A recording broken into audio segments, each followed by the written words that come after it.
देश भर में गरीब तबके के लोगों को नकदी रहित इलाज की सुविधा प्रदान करने के उद्देश्य से वर्ष 2018 में 23 सितंबर को आयुष्मान भारत प्रधानमंत्री जन आरोग्य योजना की शुरुआत की गई थी। इस योजना के माध्यम से कई लोगों को लाभ पहुंचाया जा रहा है। इन दिनों देश के साथ द्वीप समूह में आयुष्मान भारत पखवाड़ा भी मनाया जा रहा है। जहां तक आयुष्मान भारत योजना का सवाल है, तो द्वीपों में इस योजना के तहत अब तक सैकड़ों लोगों ने मुख्य भूमि के अस्पताल है वहां पर अपना इलाज करवाए हैं। द्वीप समूह में इस योजना के तहत कितने परिवार पंजीकृत हुए हैं और योजना के माध्यम से द्वीप समूह के लोगों को किस तरह का लाभ पहुंचाया जा रहा है, अब तक क्या प्रगति हुई है और आने वाले समय में इस योजना का दायरा क्या बढ़ाया जाएगा या इस योजना के तहत और लोगों को शामिल किया जाएगा, अंडमान निकोबार द्वीप समूह में इस योजना का सफल क्रियान्वयन किस तरह किया जा रहा है, इस पर बातचीत करने के लिए आज मौजूद है आयुष्मान भारत प्रधानमंत्री जन आरोग्य योजना के नोडल अधिकारी डॉक्टर पी लाल। डॉक्टर लाल, आपका हमारे स्टूडियो में स्वागत है। सबसे पहले तो हमें बताइए कि द्वीप समूह में इस योजना की शुरुआत भी 2018 में हुई थी, तब से लेकर अब तक क्या प्रगति हुई है? जी बिल्कुल, देखिए स्वास्थ्य एक बहुत ही महत्वपूर्ण विषय है और इसीलिए भारत सरकार इसको काफ़ी प्राथमिकता देती है। इसी कड़ी में सन 2017 में राष्ट्रीय स्वास्थ्य नीति यानी नेशनल हेल्थ पॉलिसी बनी थी। तो उसमें भारत सरकार ने ये बताया था कि भारत के प्रत्येक नागरिक को उच्च कोटि का जो है स्वास्थ्य सुविधाएं प्रदान की जाएगी, जो कि बहुत ही आसानी से उसे प्राप्त हो। उसके लिए उसे बहुत दूर ट्रैवल ना करना पड़े, उसको हम एक्सेसिबिलिटी बोलते हैं, इजीली एक्सेसिबल होना चाहिए। और उन स्वास्थ्य सेवाओं का लाभ उठाने के लिए उनको जेब से बहुत ज़्यादा खर्च भी ना करना पड़े, यानी आउट ऑफ पॉकेट एक्सपेंडिचर बहुत ज़्यादा नहीं होना चाहिए। ये पॉलिसी 2017 में बनी थी। तो इसके क्रियान्वयन के लिए, इसको इम्प्लीमेंट करने के लिए भारत सरकार ने ये आयुष्मान भारत योजना लागू किया। तो ये आयुष्मान भारत योजना के दो पहलू हैं। एक तो Ayushman Bharat health and wellness centres. इससे क्या होता है, जो प्राथमिक स्वास्थ्य सेवाएं हैं ये Ayushman Bharat health and wellness centres के जरिए प्रदान की जाती। तो प्राथमिक स्वास्थ्य सेवाओं में हम जो है प्रिवेंटिव एस्पेक्ट, तो बीमारी ना होने के लिए हम क्या क्या कर सकते हैं वो सुविधाएं प्रदान करते हैं। और प्रोमोटिव एस्पेक्ट्स यानी अच्छे स्वास्थ्य को बनाए रखने के लिए जो जो चीजें करनी होती हैं उसको बढ़ावा देते हैं। तथा जो प्राथमिक छोटे मोटे बीमारी के लिए जो ट्रीटमेंट है वो प्रत्येक नागरिक को अपने घर के आसपास ही मिलने की सुविधा हम ये Ayushman Bharat health and wellness centres के द्वारा देते हैं। तो इसमें हमारे इन द्वीपों में कुल 129 Ayushman Bharat health and wellness centres हैं। तो इन सेंटर्स में ऐसा है कि पहले जो सब सेंटर्स बोलते थे इनको, उस समय सिर्फ एक एएनएम हुआ करती थी और उसको हेल्प करने के लिए एक हेल्पर होता था। लेकिन जब भारत सरकार ने इनको हेल्थ एंड वेलनेस सेंटर में अपडेट किया तो एक और नया स्टाफ वहां पे पोस्ट किया गया, कम्युनिटी हेल्थ ऑफिसर। वो एक मिड लेवल हेल्थ प्रोवाइडर के रूप में वहां पे कार्य करती है। क्या होता है कि कारगर तरीके से जो प्राथमिक स्वास्थ्य सेवाएं हैं वहां के लोगों को ये Ayushman Bharat health and wellness centres के द्वारा दिया जाता है। तो ये तो हुआ Ayushman Bharat health and wellness centres के बारे में। दूसरा पार्ट है इसका आयुष्मान भारत प्रधानमंत्री जन आरोग्य योजना। तो इसमें जैसे मैंने वो राष्ट्रीय स्वास्थ्य नीति का जिक्र किया था कि भारत सरकार ये चाहती है कि कोई भी जो व्यक्ति है ये स्वास्थ्य सेवाएं जब वो लेने जाता है तो उसे अपने जेब से बहुत ज्यादा खर्च नहीं होना चाहिए। तो इसमें अब जाहिर सी बात है कि हम पूरे पॉपुलेशन को हम फ्री तो अभी सारे सर्विसेज दे नहीं सकते। तो इसलिए भारत सरकार ने ये तय किया कि जो गरीब से गरीब तबके के लोग हैं, जो हमारे पॉपुलेशन के बॉटम 40% लोग हैं, उनको ये सुविधा हम प्रदान करेंगे। तो अब बात आती है कि ये हम कैसे आइडेंटिफाई करें कि ये 40% लोग कौन हैं। तो इसके लिए भारत सरकार ने जो 2011 में एक सोशियो इकोनॉमिक कास्ट सेंसस हुआ था, यानी सामाजिक तथा आर्थिक का एक मूल्यांकन, एक सेंसस हुआ था, जनगणना हुई थी इसके आधार पर। तो उस लिस्ट में से कुछ क्राइटेरियाज लगाए, डिप्राइवेशन क्राइटेरिया बोलते हैं रूरल एरियाज में, और कुछ ऑक्यूपेशनल क्राइटेरिया। ऑक्यूपेशनल क्राइटेरिया में जो अर्बन एरिया में जो छोटे छोटे काम करते हैं, जैसे कोई प्राइवेट वर्कर है, जो कॉबलर है, छोटी दुकान चलाते हैं, ऐसे सब लोगों को उसमें लिया गया। और रूरल एरिया है उसमें और भी जो मकान वगैरह जिनका बहुत छोटा है, एक कमरे का है, या मकान है ही नहीं, या उनके घर में कमाने वाला कोई मेल नहीं है, तो इस तरह के कुछ क्राइटेरिया है। उस क्राइटेरिया को लगा करके उसमें से लोगों को आइडेंटिफाई किया। तो भारत सरकार ने 2011 में ये जो पिछड़े वर्ग का जो डेफिनेशन में जो फिट होते हैं उनको चुना। तो उस हिसाब से उस समय 21,399 फैमिली रिलीज का जो है नाम हमारे इन द्वीपों का उसमें था, लेकिन ये 3 साल का हमने सर्वेज और पब्लिसिटी वगैरह करने के बाद भी उनमें से सिर्फ अभी 11,700 परिवार ही अभी तक आइडेंटिफाई हो पाए हैं। तो उन जो 11,700 परिवार आइडेंटिफाई हुए हैं कि उनमें से लगभग 38-39 हजार लोगों को हमने ये पीएमजेवाई, आयुष्मान भारत पीएमजेवाई का कार्ड इशू किया है। तो इस कार्ड के जरिए क्या है कि वो किसी भी जो एम्पैनल्ड हॉस्पिटल है, चाहे वो प्राइवेट हो या गवर्नमेंट हॉस्पिटल हो, जो भी हॉस्पिटल आयुष्मान भारत में एम्पैनल्ड है, उन हॉस्पिटल्स में अपना इलाज करवा सकते हैं, अंडमान निकोबार में भी और मुख्य भूमि में भी। लेकिन इसमें ओपीडी इलाज जो है कवर्ड नहीं है। ये सिर्फ जो है secondary and tertiary level care, मतलब वो बीमारी जिसके लिए आपको भर्ती होना पड़ता है और भर्ती होने के बाद जो इलाज होता है, उस टाइप के बीमारी ही इसमें कवर्ड है। तो इसके लिए एक लगभग 1,500 पैकेजेस हैं, 1,500 ऐसे बीमारियों का लिस्ट जो भारत सरकार के स्वास्थ्य मंत्रालय के अंतर्गत एक अथॉरिटी है जिसको हम नेशनल हेल्थ अथॉरिटी बोलते हैं, उन्होंने तैयार किया है। ये नेशनल हेल्थ अथॉरिटी ही आयुष्मान भारत पीएमजेवाई को पूरे देश में इंप्लीमेंट करती है, उसकी नोडल एजेंसी है। तो उन्होंने एक लिस्ट तैयार किया है जिसमें लगभग 1500 से अधिक पैकेजेस हैं। तो ये सारी बीमारियां के लिए जब आपको किसी भी हॉस्पिटल में आप एडमिट होते हैं और इलाज करवाते हैं तो आपका 5 लाख रुपए तक का इलाज मुफ्त इसमें दिया जाता है। डॉक्टर, मैं इसमें एक जानना चाहूंगा कि ठीक है 5 लाख रुपए तक का नकदी रहित जो बोलते हैं कैशलेस जो है ट्रीटमेंट होता है, लेकिन आपने बताया था कि कुछ जो 1500 के आसपास ऐसे कुछ पैकेज है, तो उसके अंतर्गत जो भी आएंगे उनका जो है उनको फिर यहाँ से रेफर किया जाता है। क्या वो इलाज अगर यहाँ पर उपलब्ध है, हाँ। अंडमान निकोबार में अगर वो सुविधा उपलब्ध है, इलाज उपलब्ध है, तो ऐसे में भी क्या जो गरीब तबके के लोग हैं जो इसके योजना के दायरे में आते हैं तो उनको भी रेफर कर देते हैं? जो सुविधा यहाँ पर नहीं है तो रेफर जो यहाँ पे जो ट्रीटिंग स्पेशलिस्ट है उनके ऊपर होता है कि वो जो इसको डिसाइड करते हैं कि हाँ ये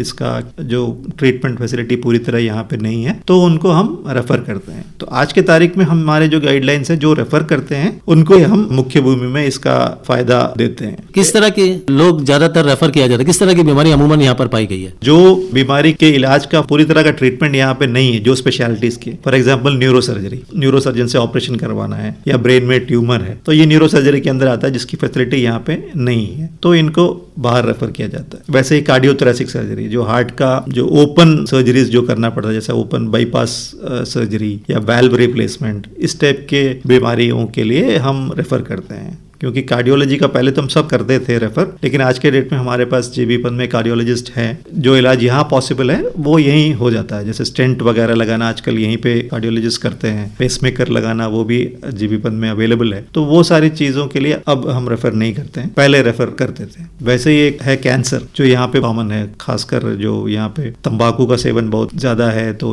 उसके वजह से जो ओरल कैंसर्स काफी ज्यादा है। तो ये कैंसर का ट्रीटमेंट के लिए भी जो रेडियोथेरेपी, जो रेडिएशन वगैरह जरूरत होता है, रेडियोथेरेपी, वो यहाँ पे नहीं है तो उसके लिए हम रेफर करते हैं। सर्जरी, कैंसर सर्जरीज जो यहाँ पे नहीं होता है उसके लिए हम रेफर करते हैं। एक और जो मेन रेफरल्स होता है वो यूरोलॉजी, जो किडनी और उसके जो यूरिनरी सिस्टम है उसके रिलेटेड जो सर्जरीज होने हैं वो भी हम काफी रेफर करते हैं। स्टोन्स होता है जो किडनी स्टोन्स और यूरिटर जो उसमें स्टोन्स आ जाते हैं, तो ये सब कॉमनली केसेस हैं जो रेफर करते हैं मुख्य भूमि में। तो यहाँ पर भी कुछ प्राइवेट अस्पताल तो काफी खुल चुके हैं, तो क्या वो जो पैनल है उसमें मुख्य भूमि के जो अस्पताल है, तो अंडमान निकोबार के भी कुछ अस्पताल उसमें शामिल है अभी? नहीं, अंडमान निकोबार के अभी प्राइवेट हॉस्पिटल्स को इसमें एम्पैनल्ड नहीं है। काफी बार उनके साथ मीटिंग कर चुके हैं तो अभी तक एम्पैनल्ड नहीं है कोई। अच्छा, इसमें तो हर वर्ष जो है परिवार को 5 लाख रुपए तक का नकदी रहित इलाज तो दिया जाता है और अब तक जो है फिगर हमारे पास है 943 इलाज अब तक मुख्य भूमि रेफर किया जा चुका है। ये कब तक का फिगर है? हाँ, ये अभी तक का है, ये अगस्त तक का है, 2018 से अभी तक का। एक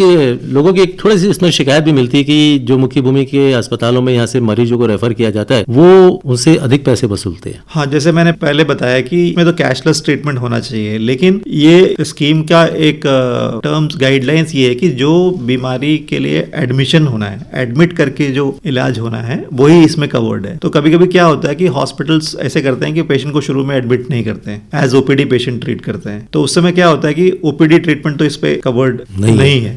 तो वो पैसे उस बहाने पेशेंट से लेते हैं। ऐसे स्थिति में काफ़ी कंप्लेंट्स हमारे पास आए हैं। ये कंप्लेंट्स हमने इसको नेशनल हेल्थ अथॉरिटी के साथ भी रेज किया है और कंसर्न्ड स्टेट्स है, जैसे मेनली हमारे यहाँ से तमिलनाडु और कोलकाता ही पेशेंट्स जाते हैं। काफ़ी कंप्लेंट्स हमने इसके बारे में रेज किया है और कुछ पेशेंट्स को पैसे रिटर्न भी किया है, जो जायज़ है, जिसमें एडमिट होने के बाद भी उनसे पैसे कभी कभी ये लेते हैं, तो वो रिटर्न भी हुआ है कुछ पेशेंट्स का। जो आपको शिकायत है तो शिकायत करने का एक बहुत ही अच्छा मैकेनिज्म है और एक टोल फ्री नंबर है 14555। तो पीएमजे से रिलेटेड कोई भी जानकारी आप ये नंबर से ले सकते हैं। कोई शिकायत है आपको तो भी आप इसमें शिकायत कर सकते हैं, तो वो शिकायत आप में दर्ज हो जाता है और उसका जहाँ पे रूट होना है रूट होके उसका निदान भी मिलता है।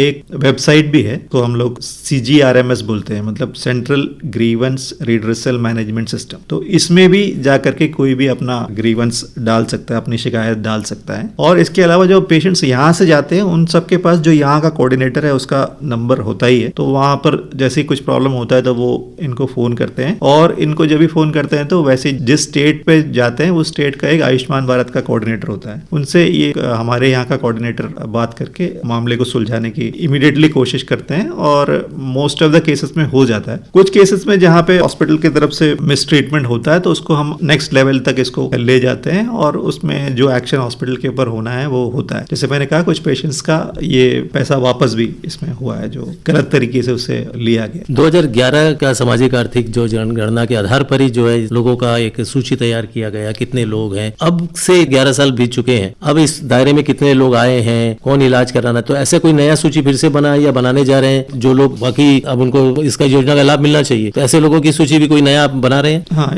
ये जो स्कीम है ये 2018 में शुरू हुआ था, तो इसके पहले 2015 से हमारा अपने अंडमान निकोबार का एक स्कीम चलता था जिसको अनीशी स्कीम बोलते थे, Andaman Nicobar island scheme for health insurance. तो उसमें जो लाभार्थी हैं 3 श्रेणी में आते थे, 3 कैटेगरी में आते थे। एक तो जिनका annual income less than 3 lakh है, दूसरा जो बीपीएल कैटेगरी से बिलोंग करते हैं और तीसरा जो पेंशनर्स हैं, अंडमान निकोबार एडमिनिस्ट्रेशन के पेंशनर्स हैं जो यहाँ पे सेटल हो गए। तो ये तीनों कैटेगरी के लोग जो है अनीशी के बेनिफिशियरीज थे। अनीशी क्या था कि एंटाइटलमेंट बेस्ड स्कीम नहीं था, मतलब कहने का मतलब ऐसा कोई लिस्ट नहीं था, अनीशी में कोई लिस्ट नहीं, जैसे इसमें तो लिस्ट है सोशो इकोनॉमिक, उसमें कैटेगरी था, तो जो भी इस कैटेगरी को बिलोंग करता है वो उसका लाभ मिल सकता था, तो उसको सिर्फ डॉक्यूमेंट लाना था और उसको लाभ मिलता था। तो अभी क्या हुआ, भारत सरकार ने ये स्कीम लागू हुआ तो 2019 में ये बताया गृह मंत्रालय से कि सभी यूटीज जो है अपने स्कीम को आयुष्मान भारत के साथ में मर्ज करेंगे और कोई अलग स्कीम नहीं चलाएंगे। ये गृह मंत्रालय भारत सरकार का बहुत ही क्लियर इंस्ट्रक्शन था। तो इसके अंतर्गत हमने क्या किया, 2020 में 15 अगस्त 2020 से ये जो अनीशी स्कीम है उसको इसके अंदर मर्ज कर दिया। तो क्या हुआ कि अनीशी के जो बेनिफिशरीज हैं उनको अब आयुष्मान भारत का लाभ मिल रहा है, तो उनको अभी अलग से कुछ करना नहीं है। जैसे ये तीनों कैटेगरी जो मैंने गिनाया कि जो 3 लाख से कम इनकम वाले हैं उनको क्या करना है, जब उनको जरूरत पड़ता है तहसीलदार से सर्टिफिकेट लेके आना है और अपना दूसरा एक मैंडेटरी रिक्वायरमेंट है कि यहाँ के जो राशन कार्ड है उनमें नाम होना जरूरी है। इसी से डिफरेंस ये है कि आयुष्मान भारत टोटली जो है एक IT बेस्ड स्कीम है, फुल्ली जो है डिजिटाइज्ड है। तो जो भी अनीशी का बेनिफिशियरी है उसको आइडेंटिफाई करने के लिए वो रेशन कार्ड का डेटाबेस लिया गया है। तो जैसे वो तहसीलदार का सर्टिफिकेट लेके आएगा तो फिर नेक्स्ट कंप्यूटर ये देखता है कि इसका नाम, ये तो हम अपलोड कर दिया तहसीलदार का जो इनकम सर्टिफिकेट, प्लस ये कंप्यूटर चेक करके देख रहा था कि ये रेशन कार्ड जो डेटाबेस है अंडमान निकोबार का उसमें इसका नाम है कि नहीं, तो वो एक जरूरी है। वो दोनों अगर मैच हो जाता है और उसका एक पहचान पत्र होना, फोटो आइडेंटिटी कार्ड की जरूरत होती है, आधार, तो उसका भी आयुष्मान भारत में कार्ड बन जाता है और फिर वो इलाज करवा सकता है। तो पेंशनर के लिए भी यही नियम लागू है? पेंशनर के लिए भी यही नियम लागू है, उनको अपना पेंशनर का डॉक्यूमेंट देना होगा प्लस रेशन कार्ड में नाम होना जरूरी है। अनीशी योजना को आयुष्मान भारत के साथ में मर्ज कर दिया गया है और इसमें एक पारदर्शिता लाने के लिए जो अनीशी का लाभ ले रहे थे, चाहे वो 3 लाख के नीचे के सालाना इनकम वाले हो या पेंशनर हो या बीपीएल वाले, तो वो भी इसका लाभ अब भी उठा सकते हैं। हाँ, उठा रहे हैं। 15 अगस्त 2020 से ये भी उठा इसमें और अगला अगर भी कोई अगर ऐसे जो लोग हैं जो हमारा कार्यक्रम भी सुन रहे हैं, तो अगर वो 3 लाख के नीचे उनका इनकम है या पेंशनर है या फिर वो जो बीपीएल के हैं, तो उनको वो तरह का प्रमाण पत्र वगैरह तहसीलदार वगैरह से जो भी रिक्वायरमेंट है वो लाकर किससे कांटेक्ट करना पड़ेगा ताकि उनका नाम योजना में शामिल हो जाए? तो इसमें एक चीज हम अभी देख रहे हैं कि सबका एक साथ हम बनाने नहीं जा रहे हैं, क्योंकि जैसे सभी स्वास्थ्य सुविधाएं जो है फ्री है, कोई भी हॉस्पिटल में आप इलाज करवा सकते, तो आपको जरूरत यही पड़ती है कि जब आप मेनलैंड जा रहे हो रेफर होके तब पड़ती है। तो हम उन्हीं का भी जो ये 3 लाख के नीचे वालों का तभी बना रहे हैं जब उनको मेनलैंड रेफर किया जाता है। जाता है। और आयुष्मान भारत का काउंटर हमारे जीबीपन में ही है, और जाहिर सी बात है कि रेफर तो सिर्फ जीबीपन से ही होता है, मेनलैंड रेफर कोई और जगह से हम नहीं कर सकते, तो वहां पे हम बना के दे देते हैं। ये जो आयुष्मान भारत पखवाड़ा भी मनाया जा रहा है, इस पर क्या कर रहे हैं आप लोग? हाँ, 4 साल 23 सितंबर 2018 में ये स्कीम लॉन्च हुआ था, तो अब 4 साल हो रहा है। तो लोगों को इसके बारे में अवेयर करने के लिए भारत सरकार ने तय किया कि देश भर में हम आयुष्मान भारत पखवाड़ा मनाएंगे। तो इसमें हम अलग अलग ऐसी एक्टिविटीज कर रहे हैं, जैसे आपने देखा होगा कि प्रेस और रेडियो में इसके बारे में जानकारी देंगे। जो हेल्थ सेंटर्स है वो अपने अपने एरियाज में कम्युनिटी लेवल पे, स्कूल लेवल पे और अपने हॉस्पिटल में इसके बारे में लोगों को अवेयर करेंगे। और हम ये सोच रहे हैं कि कुछ पंचायत और कुछ अर्बन एरिया में भी ये लाभार्थियों जो छूट गए हैं उनको आइडेंटिफाई करने के लिए कैंप्स लगाएंगे। और एजुकेशनल जो इंस्टीट्यूशंस हैं, हम कॉलेज और अन्य स्कूल्स में भी इसके बारे में प्रोग्राम्स करेंगे। और 23 सितंबर को मुख्य समारोह होगा। हाँ, 23 सितंबर को मुख्य समाचार। चलिए डॉक्टर पीलाल, आज आप हमारे कार्यक्रम में और आपने आयुष्मान भारत प्रधानमंत्री जन आरोग्य योजना के बारे में आपने बहुत सारी जानकारी दी, और पखवाड़ा भी मनाया जा रहा है, इस पर क्या क्या गतिविधियां की जा रही है उस पर भी जानकारी दी। आप हमारे कार्यक्रम में आए, इसके लिए आपको बहुत बहुत धन्यवाद। धन्यवाद।